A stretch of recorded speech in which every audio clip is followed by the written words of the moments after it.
बिस्मिल्लाहिर्रहमानिर्रहीम। अस्सलामु अलैकुम वरहमतुल्लाहि वबरकातुहू। Mathematics B course group 3 lecture 2। Viewers, जैसा कि आपको मालूम है कि हम पीयू के ऑनलाइन 2020 के एग्ज़ामिनेशन की प्रिपरेशन कर रहे हैं, और जैसा कि ये भी आपको मालूम है कि एमसीक्यूज़ आने हैं। तो एमसीक्यूज़ की बीए बीएससी वालों को चूँकि पहले प्रैक्टिस नहीं होती, तो उसके लिए ये कुछ क्वेश्चंस और उनके आंसर जो हैं वो हम डिस्कस कर रहे हैं। The unary operation is an operation which yields an other number when performed on two numbers, a single number, three numbers, four numbers. तो यूनरी जो है वो सिंगल नंबर के ऊपर जो ऑपरेशन होता है उसको हम यूनरी ऑपरेशन कहते हैं। यूनरी के लिए एक ही होना चाहिए, दो नंबर्स नहीं होने चाहिए। तो आंसर आपके पास आएगा single number. The negation of a given number is, अब जारी बात है निगेशन आप कर रहे हैं तो एक नंबर ही की निगेशन कर रहे हैं, कोई दूसरा नंबर इन्वॉल्व नहीं हो रहा, तो ये भी यूनरी ऑपरेशन होगा। The extraction of square root of a given number is, अब इसमें भी एक नंबर का आप स्क्वायर रूट ले रहे हैं, दूसरा नंबर कोई इन्वॉल्व ही नहीं है, तो ऑपरेशन जो है वो यूनरी ऑपरेशन है। The extraction of cube root of a given number, similarly जब आप किसी नंबर की क्यूब रूट लेते हैं तो कोई दूसरा नंबर तो इन्वॉल्व नहीं हो रहा, लिहाजा ये फिर यूनरी ऑपरेशन होगा। Which of the following is unary operation? Addition, multiplication, square root, none of this. Obviously addition के लिए एटलीस्ट टू नंबर्स रिक्वायर्ड होंगे, तो वो यूनरी ऑपरेशन नहीं होगा। मल्टीप्लिकेशन के लिए भी एटलीस्ट टू नंबर्स रिक्वायर्ड होंगे, तो वो भी यूनरी ऑपरेशन नहीं होगा। तो स्क्वायर रूट लेना के लिए एक ही नंबर रिक्वायर्ड होता है, तो वो आपके पास ये यूनरी ऑपरेशन है। For all A B belong to A steric B belongs to A, then steric is a unary operation। Unary इसलिए नहीं है कि आप कैपिटल ए के दो मेंबर्स ले रहे हैं, ए और बी दो एलिमेंट्स ले रहे हैं। और फिर क्या है? Binary operation. ये इसका आंसर, ये भी हमें नहीं पता कि ए स्टेरिक बी स्टेरिक ए के बराबर आएगा कि नहीं आएगा, और ये भी हमें नहीं पता कि ए स्टेरिक बी स्टेरिक ए के अनइक्वल आएगा। लिहाजा जो कंफर्म चीज़ है वो क्या है? Binary operation. बाइनरी ऑपरेशन की डेफिनेशन ही यही है कि उसके कोई भी दो एलिमेंट सेट के लिए जाएं और उसके दरमियान जब ऑपरेशन ऑपरेट कराया जाए तो जो नया आंसर आए वो बी सेट के अंदर होना चाहिए। तो ये ए और बी कोई एलिमेंट्स नहीं है, इनके दरमियान ऑपरेशन करवाया है ए स्टेरिक बी, वो जो नया एलिमेंट जो भी बनेगा that should belong to a. Answer is सी।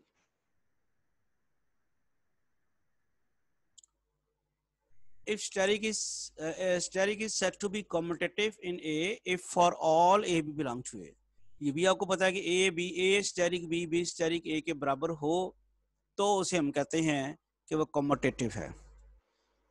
अगला क्या है? If steric is a binary operation in A then A is closed under steric, closed under not closed under this steric। A is closed under addition, A is closed under subtraction। तो definitely आपने binary operation जब पढ़ा तो उसमें set की उस binary operation की definition में आपको ने पढ़ा था कि अगर कोई ऑपरेशन किसी सेट के ऊपर बाइनरी ऑपरेशन है तो हम उस सेट को क्लोज्ड कहते हैं under that particular binary operation. An element E belongs to A is said to be the identity element with respect to a binary operation steric on A if for A belongs to। identity element याद होगा क्या होता है? जब उसके साथ set के किसी भी एलिमेंट को ऑपरेट कराया जाए तो वो उस एलिमेंट को चेंज ना कर सके। यहाँ देखें, ई स्टेरिक ए किया है तो उसने चेंज ही करा दिया, जीरो आ गया। ई स्टेरिक ए किया है तो वो ए आ गया, ये ए के बराबर नहीं आया। आपने किया ई स्टेरिक ए और ए स्टेरिक ई आपस में बराबर है लेकिन वो ए के इक्वल नहीं है। तो यहाँ क्या हुआ? E asterisk A is equal to A asterisk E is equal to, ये भी नहीं ठीक। तो E asterisk A steric A asterisk E is equal to A, यानी यहाँ ये जो एलिमेंट है इसने जब ऑपरेट हुआ है ए के साथ तो ए को चेंज नहीं कर पाया, चाहे वो लेफ्ट साइड से ऑपरेट हुआ है चाहे राइट साइड से ऑपरेट हुआ है। तो आइडेंटिटी एलिमेंट की यही डेफिनेशन है कि ऐसा एलिमेंट जो किसी भी एलिमेंट के साथ ऑपरेट हो आइदर फ्रॉम लेफ्ट साइड और from right side will not change that particular element. तो फिर आंसर डी होगा यहाँ पे। The intersection of two subsets A and B of x is a non empty non commutative binary operation. Commutative binary operation, इसकी थोड़ी सी explanation देख लेते हैं कि ये किस किस्म की इसका आंसर आना चाहिए। ए स्टेरिक बी लिया आपने, ए इंटरसेक्शन बी। अब ये आपको पता है कि ए इंटरसेक्शन बी कॉम्यूटेटिव होती है। आप ए इंटरसेक्शन बी और बी इंटरसेक्शन ए आपस में बराबर आते हैं, तो ए स्टेरिक बी बराबर आ गया बी स्टेरिक ए के। तो इससे मतलब क्या पता चला कि इंटरसेक्शन जो बाइनरी ऑपरेशन है वो कॉम्यूटेटिव है। तो आंसर फिर इसका क्या आएगा, commutative binary operation. The identity element of a set p of x with respect to intersection in p of x is, identity element ढूंढना है। p of x में सेट्स होते कौन से हैं? p of x अगर हम देखें तो अगर पावर p of x जो है वो x का पावर सेट है, यानी उसमें कैपिटल X के सारे सबसेट्स होंगे। p of x x का पावर सेट। तो उसके पावर सेट में एलिमेंट्स कौन से होते हैं? उसमें सेट्स होते हैं जो कैपिटल X के सबसेट्स हैं, यानी कैपिटल X के सारे सबसेट, जो भी कैपिटल X के सबसेट्स एग्जिस्ट कर सकते हैं वो लेके उनका जब कलेक्शन बनाएंगे तो वो पावर सेट होगा। तो इसका मतलब है कि जब भी मैं कोई ए पावर सेट का मेंबर लूंगा तो वो डेफिनेटली X का सबसेट होगा। जब भी मैं ए कोई मेंबर लेता हूँ पावर सेट का, तो पावर सेट में चूंकि X के सारे सबसेट्स मौजूद हैं तो ए जो है वो X का सबसेट होगा। अब अगर ए की मैं X के साथ इंटरसेक्शन करूं तो वो ए ही आएगा, क्योंकि ए छोटा है और X बड़ा है, और X के अंदर ए के सारे एलिमेंट्स मौजूद हैं। तो वो जो X के अंदर ए के सारे एलिमेंट मौजूद हैं उनकी ए के साथ वही कॉमन आएंगे, तो ए ही बनेगा। अब जब मैं X इंटरसेक्शन ए लूँ, चाहे इधर से लूँ चाहे इधर से लूँ, तो दोबारा ए आ रहा है। तो फिर वो कह रहा है कि X एक ऐसा सेट है जिसका किसी भी सेट के साथ जब इंटरसेक्शन लेंगे अपने सबसेट के साथ तो वो वही रहेगा सेट। तो फिर बाइनरी ऑपरेशन में आइडेंटिटी एलिमेंट जो है, इंटरसेक्शन में आइडेंटिटी एलिमेंट जो है वो X हुआ ना। तो इसका आंसर जो है वो X है, यानी इसका आंसर जो है वो ए पार्ट होगा।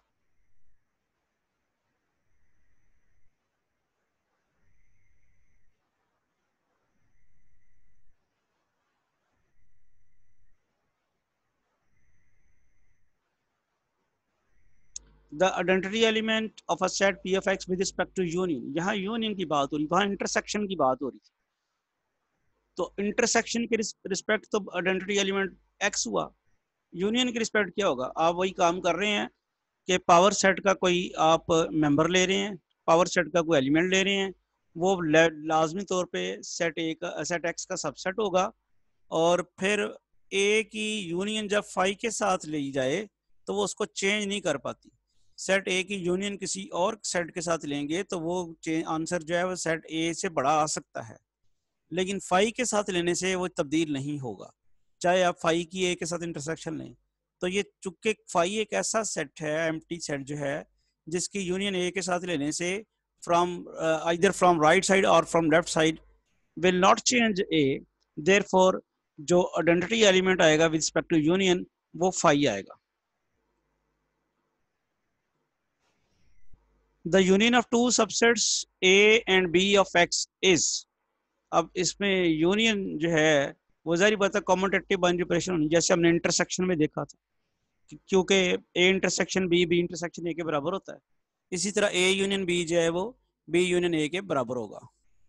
The union of two subsets A and B of x is, अब ये यूनियन जो है एसोसिएटिव भी होती है, तो फिर इसका आंसर जो है एसोसिएटिव आएगा। नेक्स्ट है G, in a group G asterisk A for all A B belong to G. अब डेफिनेटली ग्रुप का जो पहला कंडीशन है कि ये स्टेरिक जो है that should be binary operation, यानी ए स्टेरिक बी जो है वो जो भी मेंबर एलिमेंट आए वो जी का एलिमेंट होना चाहिए, तो इसका आंसर सी हो गया। If g steric is a group then for a belongs to g there exist a dash belong to g such that, यानी कोई भी एलिमेंट ए लिया जाए तो उसकी इनवर्स जरूर एग्जिस्ट करनी चाहिए, अदरवाइज वो ग्रुप नहीं होगा। तो फिर इनवर्स कौन सी होती है? जिसको एलिमेंट के साथ जब ऑपरेट कराया जाए तो आइडेंटिटी एलिमेंट आ जाए। तो अब वो कौन सा ऑप्शन नजर आ रहा है? डी आपको नजर आ रहा है option. A steric a dash is equal to e and a dash steric A is equal to e. If G steric is a commutative or abelian group, G steric is a commutative or abelian group if for all A B belong to G।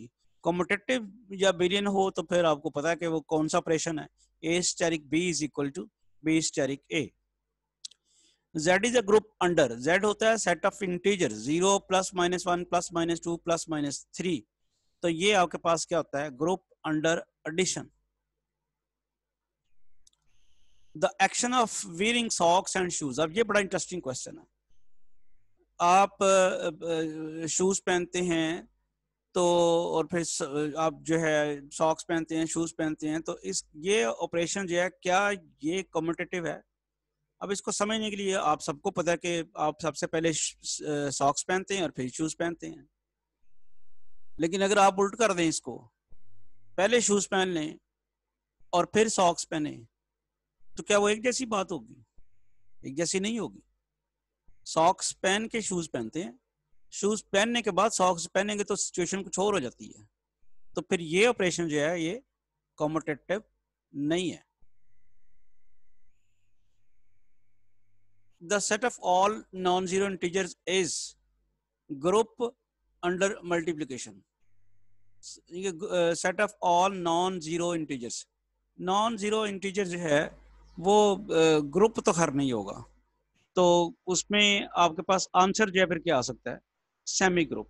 Semi group किस तरह आ सकता है? क्योंकि non zero set का semi group की definition के मुताबिक उसमें करना चाहिए, क्लोजर लॉ होल्ड करना चाहिए, वो होता है नॉन जीरो इंटीजर्स को जब भी आप लेंगे तो दो उनको आप करते हैं मल्टीप्लाई करते हैं तो इंटीजर ही आता है, और फिर सेमी ग्रुप में होता है एसोसिएटिव लॉ उसमें होल्ड करता है। तो ये दोनों चीजें चूंकि होल्ड करती हैं तो आंसर ये आएगा। The set of all non singular matrices of order 2 forms a non-abelian group under multiplication। non-abelian group under multiplication answer आएगा इसका। 3 raised per n, n belongs to Z is an abelian group under 3 raised per n multiplication।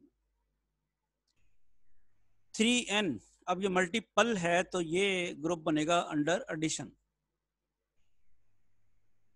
A monoid is always a group, a commutative group, groupoid, non-abelian group। इसके लिए थोड़ी सी जरा working करते हैं। ये तीन चीजें जो हैं बड़ी आती हैं, मोनाइड, सेमी ग्रुप और ग्रुपॉइड। तो इन चीजों को जरा डिस्कस करने के लिए देखते हैं कि ग्रुपॉइड की डेफिनेशन क्या है। A non-empty set on which a binary operation can be defined is called the groupoid। यानी कोई भी नॉन एम्प्टी सेट जिसके ऊपर आप बाइनरी ऑपरेशन डिफाइंड कर सकें वो ग्रुपॉइड कहलाती है। एक ही रिक्वायरमेंट है, only one requirement, that binary operation should be defined। Semi group, a non-empty set is said to be the semi group under the some binary operation if it is closed under that binary operation and the binary operation is associative। तो फिर दो चीजें इस पे दो आ गई ना, ग्रुपॉइड में सिर्फ एक ही थी, इसमें अगली एक आ गई कि वो बाइनरी ऑपरेशन जो है वो एसोसिएटिव भी है। मोनाइड में क्या है? A non-empty set S is said to be a monoid with respect to this if A B belong to S। ये तो हो गया बाइनरी ऑपरेशन डिफाइंड हो गया, उसके ऊपर एसोसिएटिव लॉ होल्ड कर गया। For A belong to S there exists E belongs to S such that A steric E is equal to E steric A is equal to A। ये identity element है, यानी ये superior हो गया ना। Semi group superior है ग्रुपॉइड से और मोनाइड सुपीरियर है सेमी ग्रुप से। यानी ग्रुपॉइड में सिर्फ एक ही एक्सियम है, सेमी ग्रुप में उससे अगले एक उससे उसके बाद एक और भी है, और ग्रुप मोनाइड में एक और है, तीन है इसमें। तो ये और उसके बाद फिर अगली स्टेज जो आएगी वो ग्रुप की आएगी। तो मोनाइड इज ऑलवेज, फिर इसको क्या कह सकते हैं? जो वीकर ही कहेंगे ना, इससे पीछे चले जाएं। ग्रुप तो नहीं है क्योंकि ग्रुप में एक और एक्सियम होता है, तो फिर वो क्या हो सकती है? ग्रुपॉइड। तो इसके लिए नोट भी देख लें, मोनाइड इज ऑलवेज अ ग्रुपॉइड, तो इसका आंसर जो है। और एक और नोट है, monoid is always a semi group, semi group is always a groupoid. इनको देखते हुए, चूंकि इनकी ऑर्डर जो आपको नजर आ रहे हैं, उन ऑर्डर को देखते हुए हम इसके नोट्स बना सकते हैं। Monoid is always groupoid. Monoid जो है ये है और ग्रुपॉइड ये है, तो मोनाइड तो बहुत ही सुपीरियर है ना ग्रुपॉइड से, तो मोनाइड जो है वो लाजमी तौर पे ग्रुपॉइड होएगी। Monoid is always semi group. Monoid ये है और सेमी ग्रुप ये है। मोनाइड में ज्यादा चीजें आ रही हैं, एक एक्सियम ज्यादा है, वो सेमी ग्रुप भी होगा। और semi group is always groupoid. Semi group जो है इससे सुपीरियर है, तो सेमी ग्रुप जो है वो ग्रुपॉइड होगा। इस इन नोट्स को अगर देख लिया जाए तो फिर यानी आप इस तरतीब से याद रख लें, groupoid, semigroup, monoid and group. सबसे जूनियर जो है, सबसे छोटी कंडीशन वाली ग्रुपॉइड, वीक, फिर सेमी ग्रुप, फिर मोनाइड और फिर ग्रुप। तो इसका फिर आंसर क्या हुआ? ग्रुपॉइड। अब आप ये जो डिस्कशन हमने यहाँ पे की है, इस in the light of this discussion we can answer this question. A monoid is always, ये पढ़ी है मोनॉइड, तो इसने क्या होना है? ग्रुप तो इसने नहीं होना, इसने सेमी ग्रुप हो सकता है। A semi group is always, तो वो सेमी ग्रुप जो है वो ग्रुपॉइड है। A close set with respect to some binary operation is called the, ये फिर जारी बात है, ये वीकेस्ट है ना क्लोज सेट, तो ग्रुपॉइड।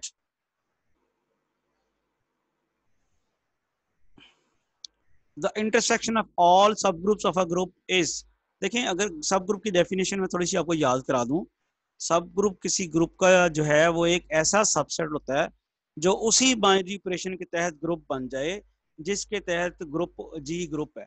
यानी अगर जी स्टेरिक ग्रुप है तो एच आप जी का ऐसा सबसेट लें जो उस स्टेरिक के तहत ही ग्रुप बन जाए, तो उसे हम क्या कहेंगे? सब ग्रुप। और हर वो सब ग्रुप जो होता है वो बजाते खुद चुके ग्रुप बनता है, तो ग्रुप के अंदर आइडेंटिटी एलिमेंट जरूर होना चाहिए। तो जितने भी आप सब ग्रुप्स लेंगे उनमें सब में एक कॉमन एलिमेंट जरूर होगा, आइडेंटिटी एलिमेंट। इसलिए उनकी इंटरसेक्शन में, सब की इंटरसेक्शन में सिर्फ आइडेंटिटी एलिमेंट ही आएगा। क्योंकि सिर्फ मैं इसलिए कह रहा हूं कि ये खुद भी सब ग्रुप है। आइडेंटिटी एलिमेंट जो है वो ग्रुप का सब ग्रुप है। अब इसकी किसी के साथ भी इंटरसेक्शन लेंगे तो किसी और को अंदर तो आने नहीं देगा ये, इसलिए इसका आंसर यही रहेगा। A non-empty set which is closed with respect to some binary operation is called the semi-group if, अब ये पीछे सारी डिस्कशन हो चुकी है, binary operation is associative। A non-empty set which is closed with respect to some associative binary operation is called, ये भी discussion हो चुकी है। मोनाइड कब बनेगी? जब उसकी इनवर्स एग्जिस्ट करेगी उसके हर एलिमेंट की। -3n is an abelian group under addition। तो अब जरा देखें, G1 - 1 iota minus iota is a group under multiplication, then inverse of iota. देखें आइटा को किसी ऐसे एलिमेंट से मल्टीप्लाई कराया जाए कि मल्टीप्लिकेटिव आइडेंटिटी आ जाए, और आइटा को आप अगर माइनस आइटा से मल्टीप्लाई कराएंगे तो वो आ जाएगा माइनस आइटा स्क्वेयर, और आइटा स्क्वेयर -1 के बराबर होता है। एक माइनस और पड़ा हुआ है तो 1 आ जाएगा।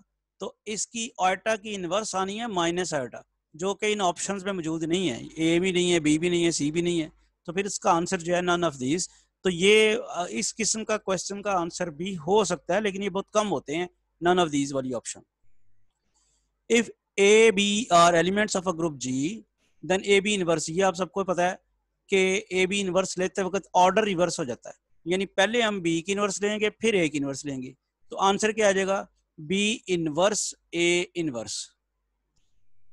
If a b are elements of a group g, then a b inverse inverse. अब देखें, आपने पहले बी इनवर्स की इनवर्स लेनी है, तो बी इनवर्स की डबल इनवर्स बी रह जाएगा, और उसके बाद फिर ए की इनवर्स लेनी है, तो आंसर आएगा b inverse a, b a inverse, क्योंकि बी की डबल इनवर्स आ जाएगी, वो बी रह जाएगा और ए इनवर्स। सिमिलरली आपने क्या करना है, a inverse b inverse whole inverse, तो ऑर्डर रिवर्स करना है, बी के ऊपर इनवर्स आएगी और ए के ऊपर डबल इनवर्स आके सिर्फ ए रह जाएगा, तो आंसर क्या आ जाएगा? बी इनवर्स ए।